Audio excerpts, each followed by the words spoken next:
Good morning बच्चों, sorry for इंस्ट्रप्शन। Net के issue की वजह से थोड़ा प्रॉब्लम हो गया। और आज हम लोग क्वेश्चन 2B डिस्कस करने वाले हैं। हम लोग ने already question number 1A discuss किया है बहुपर्यायी प्रश्नों के विषय में।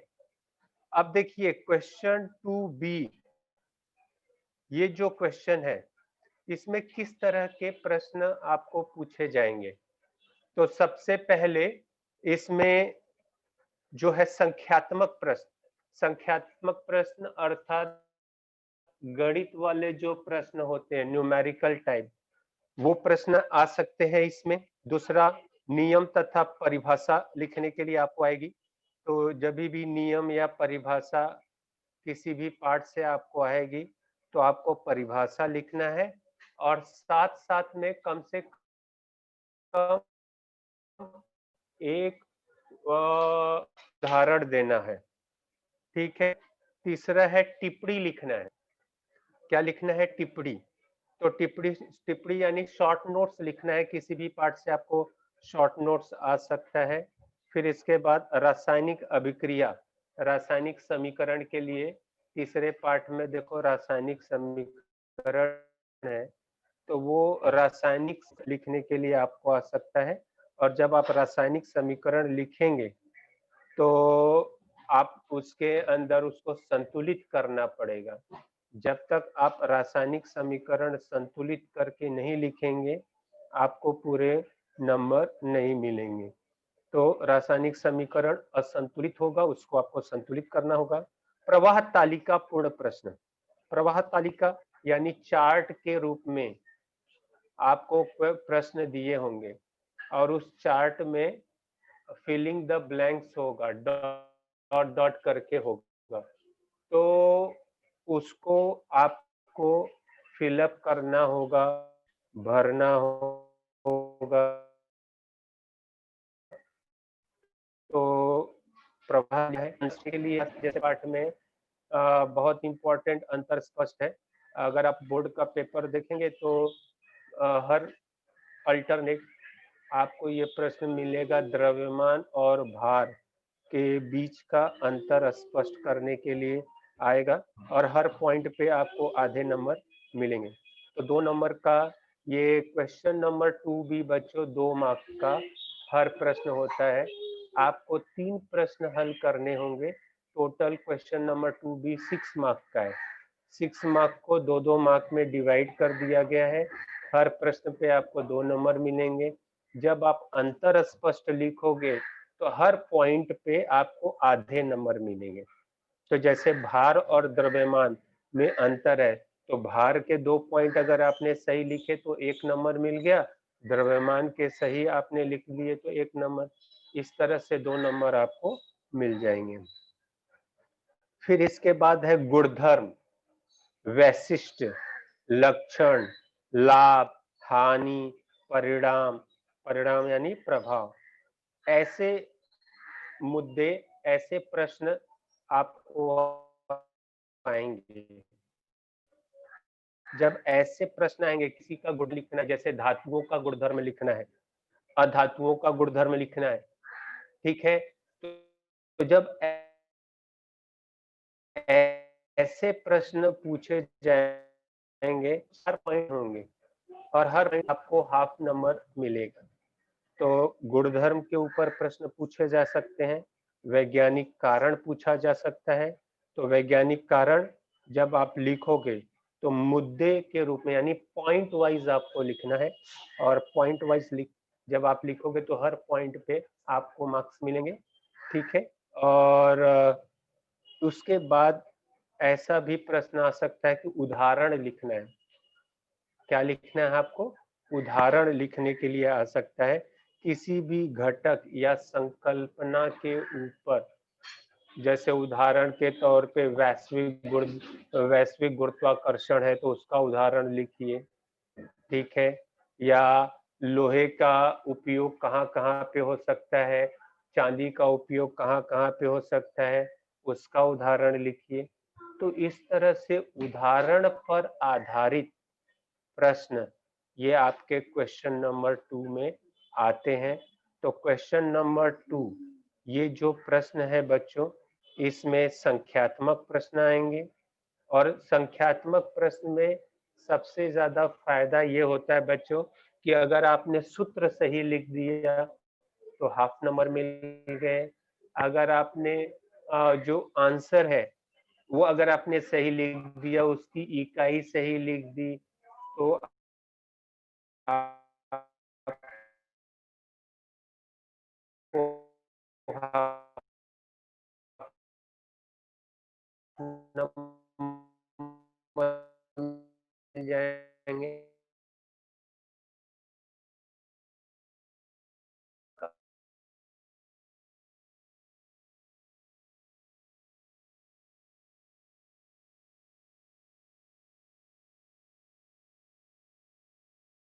साड़ी का नियम है, मेंडलीव-डोबेरेर का जो नियम है, ऐसे जो नियम है, वो नियम आपको याद करने पड़ेंगे।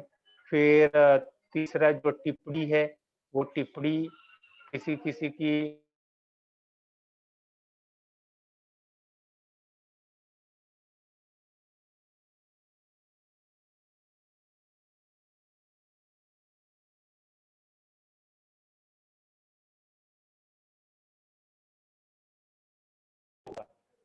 उस डायग्राम को देखकर आपको आंसर लिखना है।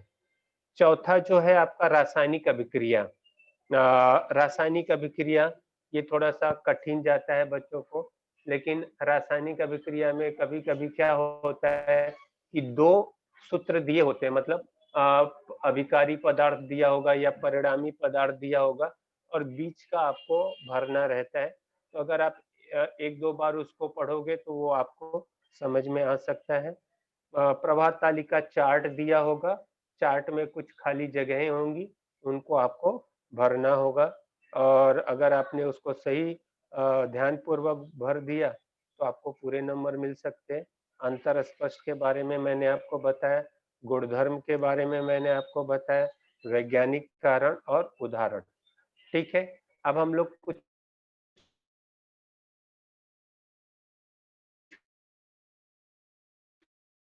प्रश्न ले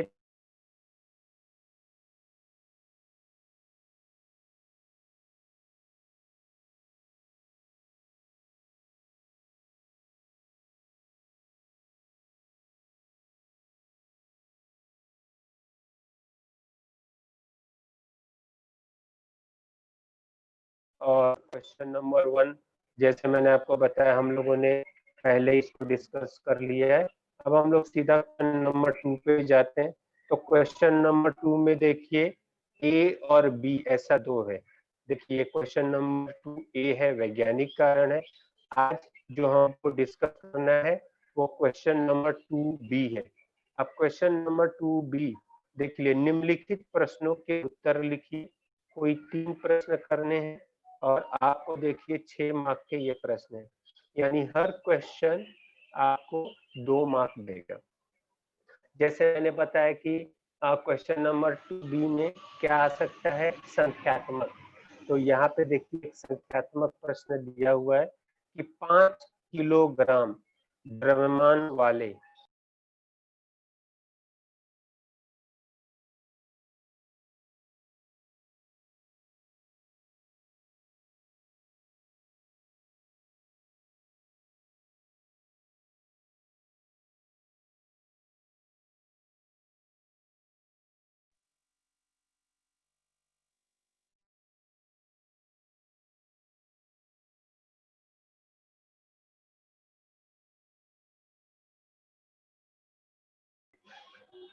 हाँ सर।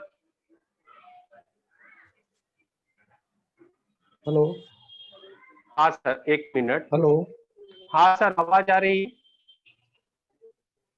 हाँ, आवाज आ रही सर, थोड़ा सा आप रेंज में रहिए तो हाँ। आपकी आवाज डिस्कनेक्ट नहीं होगी। Okay sir.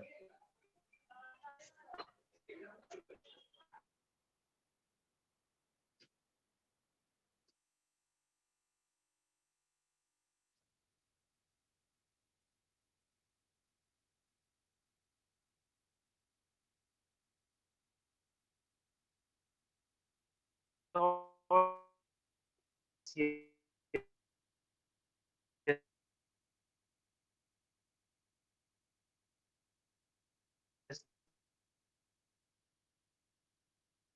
आपकी आवाज अटक अटक के आ रही सर। तक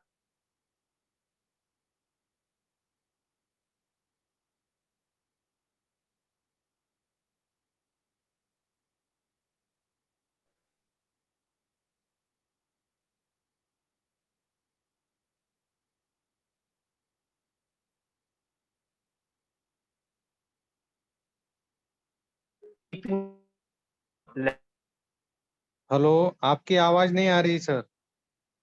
हेलो।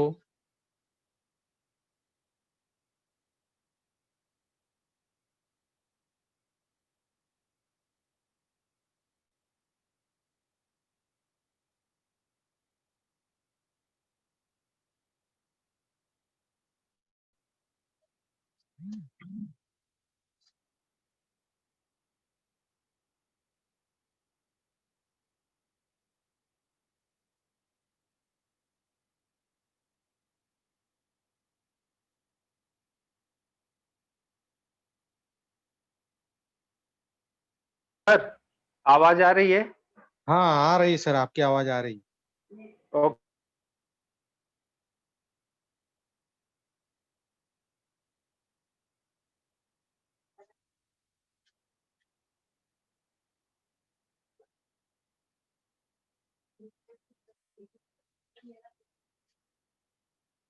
बी का पहला 5 किलोग्राम द्रव्यमान वाले पानी का मान अगर 20 डिग्री सेल्सियस से 100 डिग्री सेल्सियस तक अगर बढ़ा दिया जाए तो उसकी ऊष्मा क्या होगी? अब इसको हल करना है। तो किस तरह से हल करेंगे? ये बोर्ड का मॉडल आंसर का मैंने यहाँ पे आपको एक फोटो दिया हुआ है कि अभी द्रव्यमान मान लीजिए 5 किलोग्राम दिया हुआ है और सी क्या होती है? विशिष्ट ऊष्मा धारिता। तो पानी का जो विशिष्ट ऊष्मा धारिता वो क्या है? 1 किलो कैलोरी पर किलोग्राम डिग्री सेल्सियस। ठीक है। अब उसके बाद आपको क्या करना है? तापमान में अंतर कितना है? तो तापमान में अंतर ज्ञात करने के लिए अंतिम तापमान में से जो आरंभिक तापमान है वो घटा देना है। तो अंतिम तापमान कितना दिया था? 100 डिग्री सेल्सियस और आरंभिक 20 से शुरू होके 100 पे गया। तो बीच का अंतर क्या हो जाएगा? 100 माइनस 20 कर दिया तो 80 डिग्री सेल्सियस। तो डेल्टा टी कितना आ गया? 80 डिग्री सेल्सियस। तो देखो बच्चों, इतना अगर आपने कर दिया ना तो आपको हाफ मार्क मिल जाएगा। फिर इसके बाद क्या करना है कि कितनी ऊर्जा इसके अंदर, पानी में कितनी ऊर्जा आपने सप्लाई की है, मतलब कितना प्रवाहित किया है। तो ये कैसे ज्ञात होता है कि ऊर्जा, पानी ने कितनी ऊर्जा मतलब अपने अंदर ली है। तो जितना पानी ऊर्जा अपने अंदर लेगी उतनी ही ऊर्जा पानी के अंदर क्या होती है? सप्लाई होती है।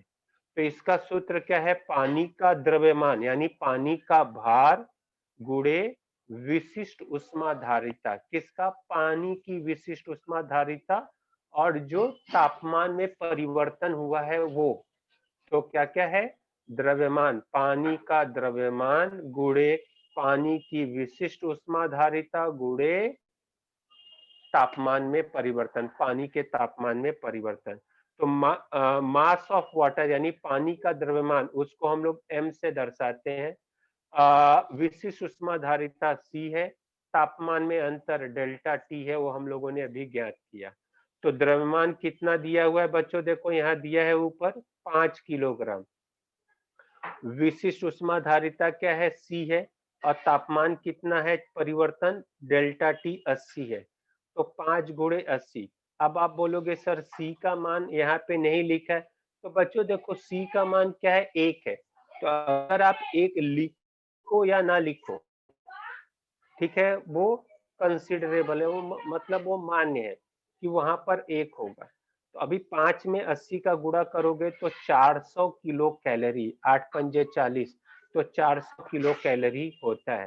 तो बच्चों देखो ये सूत्र लिखोगे तो हाफ मार्क मिल गया, यहाँ पे हाफ मार्क हो गया, ये सूत्र पे आपको हाफ मार्क मिल गया। ठीक है,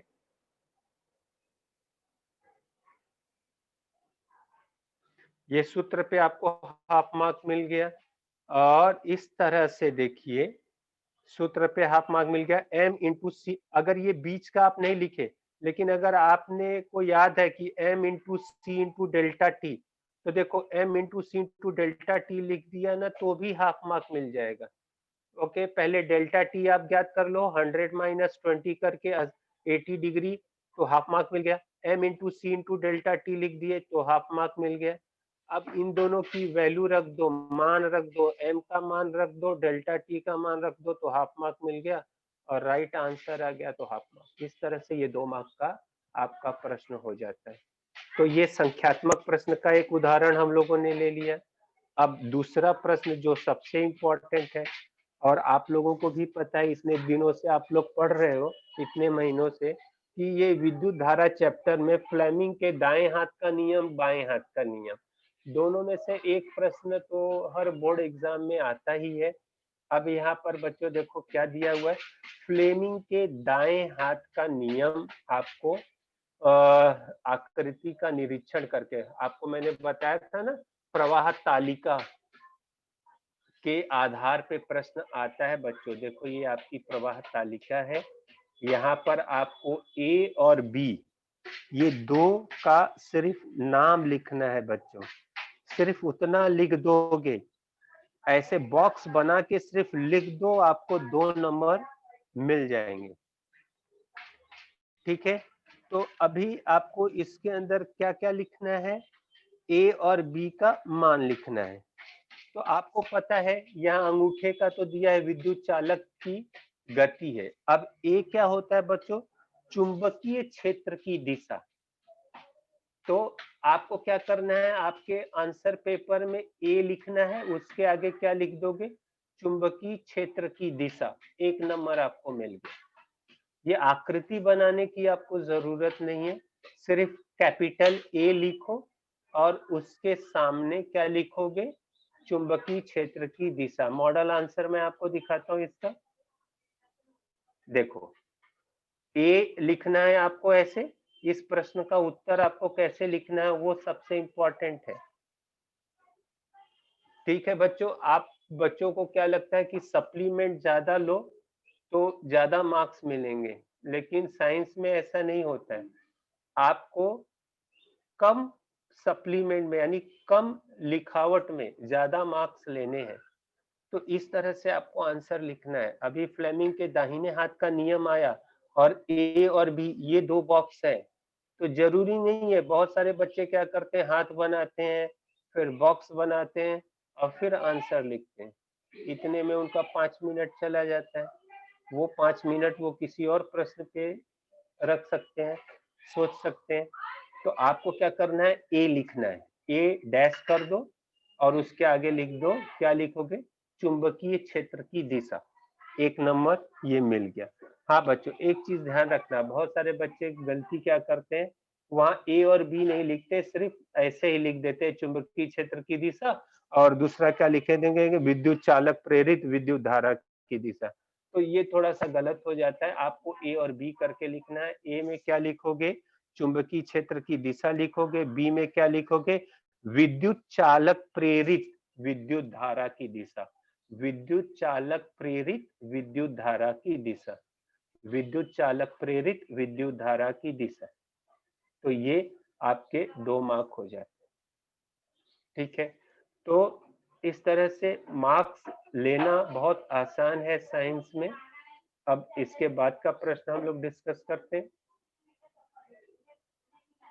देखिए ये भी बहुत इंपॉर्टेंट प्रश्न है। ये आकृति प्रवाह तालिका मैंने आपको बता दी, प्रवाह तालिका के आधार पे कैसे प्रश्न आते हैं। अब आकृति के आधार पे कैसे प्रश्न आएंगे। अब ये आपका तीसरा प्रश्न है, 2020 का है, मार्च 2020 का, क्वेश्चन नंबर 2B का तीसरा प्रश्न। दिए गए आलेख का निरीक्षण करके निम्नलिखित प्रश्नों के आपको उत्तर देने हैं। तो ये आलेख अगर आप देखोगे तो आपको फटाक से क्लिक हो जाएगा, सर ये ऊष्मा वाले चैप्टर में है, और ऊष्मा वाले चैप्टर में ये पानी का असंगत व्यवहार है बच्चों। ठीक है बच्चों, अब देखो यहाँ आंसर खुद ही दिया हुआ है। अगर आप यहाँ पे देखो, थोड़ा सा मैं जूम करके बता रहा हूँ, पानी का आयतन आपको दिख रहा है, तो पानी का आयतन ताप को दिखा ना, तो फटक से समझ आना, पानी का आयतन, आयतन संगत कर दो, पानी का असंगत व्यवहार, ये आपका पहला प्रश्न है। अभी देखिए पहला प्रश्न क्या पूछा गया है, एक मार्क का है, आकृति में दर्शाई गई पद्धति का नाम लिखिए। आंसर किस तरह से लिखना है, और दूसरा प्रश्न क्या है, किस निश्चित ताप पर यह पद्धति कार्य करती है। तो अब देखिए आपको ए करके क्या लिखना है, पानी का असंगत व्यवहार, 1 नंबर मिल गया। ठीक है, इंग्लिश में एनोमेलस बिहेवियर ऑफ वाटर कहते हैं, हिंदी में पानी का असंगत व्यवहार। अब पानी का असंगत व्यवहार कहाँ कहाँ काम करता है, किस तापमान पे, 0 से 4 डिग्री से। तो तापमान किसके ऊपर, 0 से 4 डिग्री, 1 मार्क ये मिल गया। तो इस तरह से प्रवाह तालिका, जितनी भी आपके टेक्स्ट बुक में प्रवाह तालिका है उसको आपको अच्छी तरह से करना है, और जितनी आकृति है, डायग्राम है, उसके आधार पे जो प्रश्न आते हैं बच्चों, वो पूरे के पूरे मार्क्स आपको देंगे और कम समय में आपको ज्यादा मार्क्स मिलेंगे। ठीक है, तो ये प्रश्न हो गए। अब इसके बाद देखिए, अब चौथा प्रश्न देखिए, मैंने आपको कहा था, हम लोगों ने स्टार्टिंग में ही डिस्कस किया था कि क्वेश्चन नंबर 2 में किस टाइप के प्रश्न आएंगे। तो हम लोगों ने संख्यात्मक प्रश्न देख लिए, प्रवाह तालिका के आधार पे प्रश्न देख लिए, आकृति के आधार पे हम लोगों ने प्रश्न देख लिए। अब देखिए रासायनिक समीकरण, रासायनिक समीकरण लिखने के लिए देखो बच्चों आता है, तो यहाँ पे देखिए रासायनिक समीकरण दिया है कि दी गई रासायनिक अभिक्रिया को पूर्ण कीजिए। कॉपर सल्फेट का जली विलयन, AQ यानी एक्वेस होता है। देखो बच्चों यहाँ AQ लिखा है ना, तो AQ का मतलब होता है एक्वेस, एक्वेस मतलब पानी में मिला हुआ, यानी जली विलयन। कॉपर सल्फेट के जली विलयन में आयरन, लोहा, S फॉर सॉलिड यानी ठोस, लोहा ठोस। जब कॉपर सल्फेट के जली विलयन में लोहे को जब आप डालोगे तो कौन सी रासायनिक अभिक्रिया होगी, रासायनिक अभिक्रिया का प्रकार बताइए, और ये रासायनिक समीकरण आपको लिखना है। तो बच्चों अब रासायनिक अभिक्रिया किस तरह से इसको लिख सकते हैं, ये देखिए, देखिए तो जब कॉपर सल्फेट के जली विलयन में जब आप लोहे को डालोगे, तो लोहा जो है ना वो कॉपर से अधिक क्रियाशील है, तो लोहा क्या करेगा, कॉपर को भगा देगा और खुद सल्फेट के साथ आ जाएगा। तो देखो FeSO4 का जली विलयन बन गया, इसको क्या पढ़ोगे, आयरन सल्फेट प्लस कॉपर क्या हो जाएगा, बाहर निकल जाएगा, कॉपर का अवक्षेप बनेगा। इस रासायनिक क्रिया को क्या कहते हैं, लोहे ने कॉपर को हटा दिया, उसकी जगह से हटा दिया, तो इसको विस्थापन की अभिक्रिया कहते हैं। जब अधिक क्रियाशील धातु कम क्रियाशील धातु को विस्थापित कर देती है, हटा देती है, तो उस क्रिया को, उस रासायनिक अभिक्रिया को क्या कहते हैं, विस्थापन की अभिक्रिया कहते हैं, विस्थापन की क्रिया कहते हैं। ठीक है बच्चों, तो इस तरह से ये आपका ये प्रश्न हो गया। आपको ये रासायनिक समीकरण आपने सही लिख दिए तो 1 मार्क मिल गया, और सिर्फ कौन सी रासायनिक अभिक्रिया है, विस्थापन की अभिक्रिया है, संयोग की अभिक्रिया है, विघटन की अभिक्रिया है, कौन सी अभिक्रिया है उसका नाम आप लिख दीजिए, 1 मार्क आपको मिल जाएगा। ठीक है, अब आगे बढ़ते हैं। हाँ, अब पांचवा प्रश्न देखिए, निम्न में से संक्षिप्त टिप्पणी लिखिए। सम्मिश्रीकरण, सम्मिश्रीकरण यानी एलॉइंग, एलॉय का अर्थ क्या होता है, जब दो या दो से अधिक धातुओं को समान मात्रा में या निश्चित प्रतिशत में जब मिलाकर नई धातु बनाई जाती है तो उसको हम क्या कहते हैं, सम्मिश्रण कहते हैं। तो परिभाषा आपको लिखनी है, और जब सम्मिश्रण आएगा ना बच्चों, तो आप परिभाषा यहाँ पर अपने से भी बना के लिखोगे तो भी आपको 1 मार्क्स मिलेगा ही मिलेगा। ठीक है, तो इसीलिए देखो क्या दिया हुआ है, परिभाषा क्या दिया, homogeneous mixture formed by mixing metal with other metal और non metal in a certain proportion. तो अगर मैं सिंपल लैंग्वेज में बोलूं ना, तो दो या दो से अधिक धातु या अधातु को, दो या दो से अधिक धातु या अधातु को समान मात्रा में या समान प्रतिशत में मिक्स करने की प्रक्रिया को ही सम्मिश्रीकरण कहते हैं। अब उदाहरण देना है, तो उदाहरण में आपके पास जो भी उदाहरण है, सबसे अच्छा उदाहरण है स्टील का है, ओके। दूसरा है ब्रॉन्ज, कांस्य जिसको आप बोलते हैं। ब्रॉन्ज को अगर बनाना है तो उसके लिए आपको 90% कॉपर तांबा लेना पड़ेगा और 10% टीन। तो एक एग्जांपल आपको देना है। अभी देखिए, हम लोगों ने जब स्टार्टिंग में डिस्कस किया था तो मैंने आपको बताया था ना कि उदाहरण के आधार पर भी प्रश्न आएंगे, यानी आपको उदाहरण देना पड़ेगा।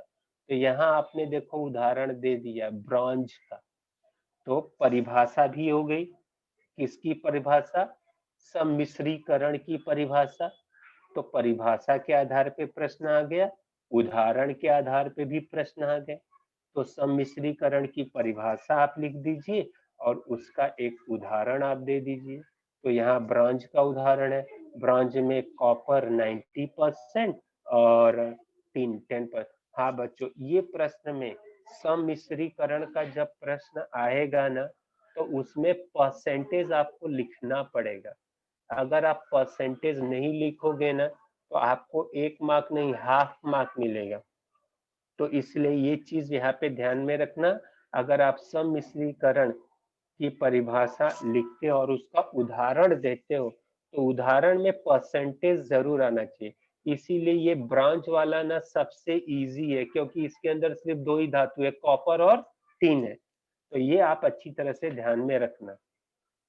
तो इस तरह से ये मार्च 2020 में जो क्वेश्चन आए थे, वो ये क्वेश्चन नंबर 2B में आपको 5 प्रश्न आएंगे, और ये 5 प्रश्न में से आपको 3 हल करने। 5 में से कितने हल करने हैं, 3। ध्यान में रखो, क्वेश्चन नंबर 2B में 5 प्रश्न है और 5 में से 3 आपको सॉल्व करने हैं। अब ये जो आगे का मैंने क्वेश्चन लिया है, ये अभी जो पेपर हुआ है नवंबर में, नवंबर 2020 में, देखो रिपीटर्स लोगों का, जो मार्च में फेल हुए बच्चे हैं, उनका जो पेपर हुआ है, उस पेपर में से ये क्वेश्चन हम लोगों ने यहाँ पे लिया है डिस्कस करने के लिए। तो ये बोर्ड में आए हुए प्रश्न है बच्चों, तो इसके लिए इसको आप अच्छी तरह से ध्यान देना। और अब देखिए, जो नवंबर में जो पेपर आया हुआ है, उसमें जो पहला प्रश्न है वो हम लोगों ने ऑलरेडी डिस्कस किया है। कौन सा, ये जो विशिष्ट ऊष्माधारिता वाला प्रश्न था, जिसमें हम लोगों ने संख्यात्मक प्रश्न, वो सेम प्रश्न नवंबर में भी पूछा गया है। तो उसको हम लोग डिस्कस नहीं करते हैं। अब हम लोग उसके बाद का दूसरा प्रश्न लेते हैं, उसकी जगह पे उस चैप्टर में से भार और द्रव्यमान में अंतर स्पष्ट करना है। भार और द्रव्यमान में क्या अंतर है, ये आपको स्पष्ट करना है बच्चों। ये बहुत बार बोर्ड एग्जाम में आया हुआ है। तो भार, पहले आपको परिभाषा लिखनी होगी। अगर ये अंतर स्पष्ट आप कर रहे हो तो पहले आप परिभाषा लिखो कि भार और द्रव्यमान किसे कहते हैं। तो किसी पिंड को पृथ्वी जिस गुरुत्वाकर्षण बल से अपने केंद्र की ओर आकर्षित करती है, अपने सेंटर की तरफ, केंद्र की तरफ, चुंबक के जैसा अपनी तरफ आकर्षित करती है, तो उस पिंड का, उसके क्या कहते हैं, भार कहते हैं। और द्रव्यमान किसे कहते हैं, किसी पिंड के अंदर वो ऑलरेडी उसके अंदर प्रेजेंट है, समाविष्ट है, तो संपूर्ण परिमाण यानी मात्रा को हम क्या कहते हैं? द्रव्यमान कहते हैं। भार सदिश राशि है, द्रव्यमान अदिश राशि है। हाँ, सदिश और अदिश की परिभाषा नहीं लिखोगे तो भी चलेगा। बच्चों ये 2 पॉइंट लिख दिए, आपको 2 नंबर मिल गए। अगर आपको लगता है कि नहीं थोड़ा और आपको पॉइंट लिखने चाहिए तो आप तीसरा पॉइंट लिख सकते हो। भार में क्या लिखोगे? यह स्थान के अनुसार बदलता है, और लेकिन द्रव्यमान जैसे ये सर्वत्र क्या होता है? समान होता है। जैसे मान लीजिए कि आपका वजन है, आप अगर आप अपना वजन करते हो तो इंडिया में जो वजन आप करोगे, इंग्लैंड में जाओगे तो भी वजन करोगे, आपका वजन वही आएगा। कि इंडिया में ज्यादा हो जाएगा और अमेरिका इंग्लैंड में जाओगे तो वहाँ वजन कम हो जाएगा, तो ऐसा नहीं है। तो ये द्रव्यमान सर्वत्र समान होता है। भार में पृथ्वी के केंद्र पर भार क्या होता है? शून्य होता है। द्रव्यमान कभी भी शून्य नहीं हो सकता है। भार की इकाई न्यूटन है और द्रव्यमान की इकाई किलोग्राम। बच्चों ये रिक्त स्थान में आता है भार की इकाई, तो इसको जरा आप ध्यान देना। ये रिक्त स्थान में आपको पूछ सकता है, बहुत बार आया हुआ है कि भार की इकाई क्या होती है? एसआई में न्यूटन होती है। ठीक है। अब इसके बाद दूसरे पार्ट में देखो, ये जैसे मैंने आपको बताया था नियम लिखने के लिए आएंगे, तो आधुनिक आवर्त सारणी का नियम लिखिए और उसके अंदर कौन कौन से 4 खंड है वो आपको लिखने, 4 खंड होते हैं वो आपको लिखने पड़ेंगे। तो आधुनिक आवर्त सारणी का नियम क्या होता है कि तत्वों को उनके परमाणु क्रमांक के आवर्त फलन रखा गया है।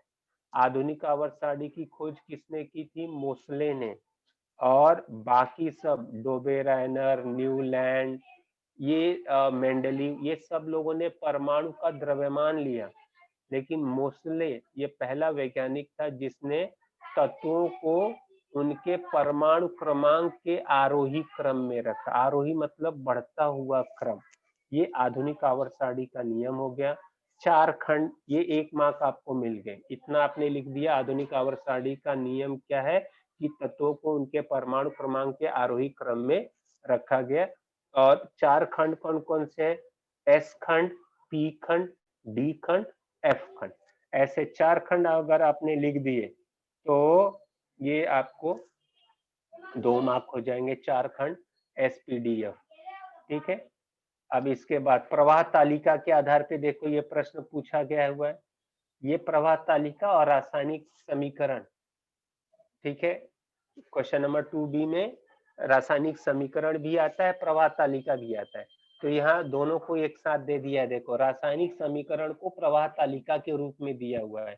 देखिए प्रश्न कैसे पूछा जाएगा। नीचे दिए गए प्रवाह चित्र में अ और ब पहचान कर रासायनिक अभिक्रिया आपको लिखनी है। तो चूने का पत्थर, आपको पता होना चाहिए कि चूने के पत्थर का सूत्र क्या होता है? Calcium carbonate CaCO3। जब ये CaCO3 चूने के पत्थर को आप गर्म करोगे, उष्मा यानी हीट गर्म करोगे, तब वो क्या होगा? टूट कर क्या बनाएगा? कली चूना, कैल्शियम ऑक्साइड। देखिए यहाँ कैल्शियम ऑक्साइड, कैल्शियम ऑक्साइड क्या है? सॉलिड है, इसको कली चूना बोलते हैं। और कार्बन डाइऑक्साइड गैस क्या होती है? मुक्त। ठीक है। यानी अ करके आप CaO लिख दो और ब करके आप CO2 लिख दो। तो CaO आपने लिख दिया, 1 नंबर आपको मिल गए। CO2 आपने लिख दिया, आपको 1 नंबर मिल गए। बस हो गया। ये पूरा चार्ट आपको बनाने की जरूरत नहीं, सिर्फ CaO और CO2 ये आप लिख दो। अ के सामने CaO लिख दो, ब के सामने CO2 लिख दो, 2 मार्क आप लेके जाओ। ठीक है। अब नेक्स्ट प्रश्न है, चौथे पार्ट से है, विद्युत धारा अंतर स्पष्ट। तो अंतर स्पष्ट के आधार पे ये अभी नवंबर में जो अंतर स्पष्ट आया था, प्रत्यावर्ती विद्युत धारा और दिष्ट विद्युत धारा, इन दोनों में क्या अंतर है उसके आधार पे आपको उत्तर देने हैं। तो 2 पॉइंट आपको लिखना है। क्या लिखोगे? दिष्ट विद्युत धारा में कि सदैव एक ही दिशा में प्रवाहित होती है, लेकिन प्रत्यावर्ती विद्युत धारा एक निश्चित समय के बाद वो अपनी दिशा क्या करती है? बदल देती है। समयांतर मतलब एक निश्चित समय के बाद वो अपनी दिशा, जैसे मान लो 5 मिनट, आप ऐसा, मैं एक उदाहरण दे रहा हूँ कि 5 मिनट, अब मान लो वो सीधा जा रही है, कौन प्रत्यावर्ती विद्युत धारा सीधे जा रही है, 5 मिनट के बाद वो थोड़ी सी लेफ्ट में हो जाएगी, फिर 5 मिनट के बाद वो थोड़ी सी राइट में हो जाएगी। तो इस तरह से उसकी दिशा क्या होती है, बदलती रहेगी। दिष्ट विद्युत धारा घरेलू उपकरणों में इस विद्युत धारा का अत्यधिक उपयोग नहीं किया जाता है, लेकिन प्रत्यावर्ती विद्युत धारा का उपयोग घरेलू उपकरणों में किया जाता है, जैसे घरेलू उष्मक यानी हीटर में पानी गर्म करने के लिए, प्रेस करने के लिए, प्रशीतक यानी रेफ्रिजरेटर में जो फ्रीज घर में होता है उसमें इसका उपयोग किया जाता है। ओके, अब 5वां प्रश्न है, परिभाषा आपको लिखनी है जो इस बार के पेपर में आया है। विशिष्ट ऊष्मा धारकता की परिभाषा लिखकर एसआई मापन प्रणाली में इसकी इकाई लिखनी है। तो बच्चों, विशिष्ट ऊष्मा धारकता किसे कहते हैं, यानी किसी भी पदार्थ का जो है, अगर उसको ऊष्मा देनी, हीट देनी, उसका तापमान बढ़ाना है, मान लो कोई पदार्थ है, लोहा है, उसका तापमान मान लो 10 डिग्री है, अब 10 से आपको उसको 11 डिग्री पे पहुंचाना है, 10 to 11 करना है, 10 से 11 पे पहुंचाना है, तो आपको हीट सप्लाई करनी पड़ेगी। जितनी हीट आप सप्लाई करोगे उसी को विशिष्ट ऊष्मा धारकता कहते हैं। उसी को क्या कहेंगे, विशिष्ट ऊष्मा धारकता, यानी इकाई द्रव्यमान, इकाई मतलब एक, इकाई द्रव्यमान वाले पदार्थ का तापमान 1 डिग्री सेल्सियस से बढ़ाने के लिए दी जाने वाली ऊष्मा को क्या कहते हैं, उस पदार्थ की विशिष्ट ऊष्मा धारकता कहते हैं। ऊष्मा धारकता को सी से दर्शाते हैं, हीट कैपेसिटी होती है इसीलिए सी लेते हैं, heat capacity, specific heat capacity इसलिए सी लेते हैं। और एसआई प्रणाली में ऊष्मा धारकता की इकाई क्या है, जूल पर केल्विन, सॉरी जूल पर किलोग्राम डिग्री सेल्सियस, जूल पर किलोग्राम डिग्री सेल्सियस। और कभी कभी मान लो अगर सीजीएस में पूछ दिया तो कैलोरी पर ग्राम डिग्री सेल्सियस, ये ध्यान में रखो बच्चों। तो इस तरह से ये पांचों पार्ट में से मैंने कुछ इंपॉर्टेंट प्रश्न, ये जो आपके बोर्ड एग्जाम में आए हुए हैं वही प्रश्न लिए, मार्च 2020 के प्रश्न लिए और नवंबर 2020 के क्वेश्चन पेपर लिए हैं। तो अभी आपके पास में 2 बोर्ड के पेपर, जो न्यू पैटर्न है उसमें 2 बोर्ड के पेपर हो गए, मार्च और नवंबर। अगर आपके पास नवंबर का क्वेश्चन पेपर आप किसी से ले सकते हो तो वो पेपर लेके आप उसको सॉल्व करो, उसको डिस्कस करो, क्योंकि वो आपको बहुत हेल्प करेगा। ठीक है, कुछ क्वेश्चन है तो आप पूछ सकते हो।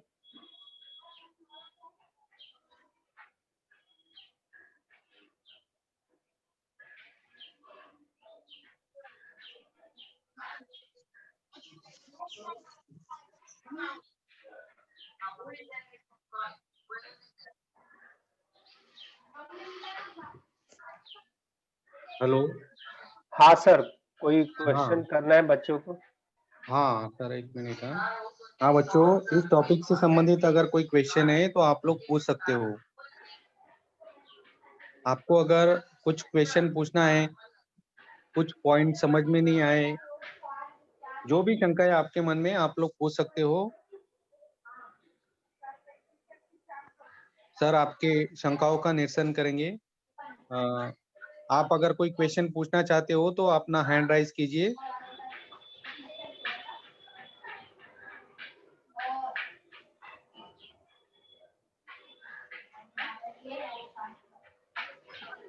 हाँ बच्चों, किसी को कुछ क्वेश्चन पूछना है, अपना हैंड राइज कीजिए।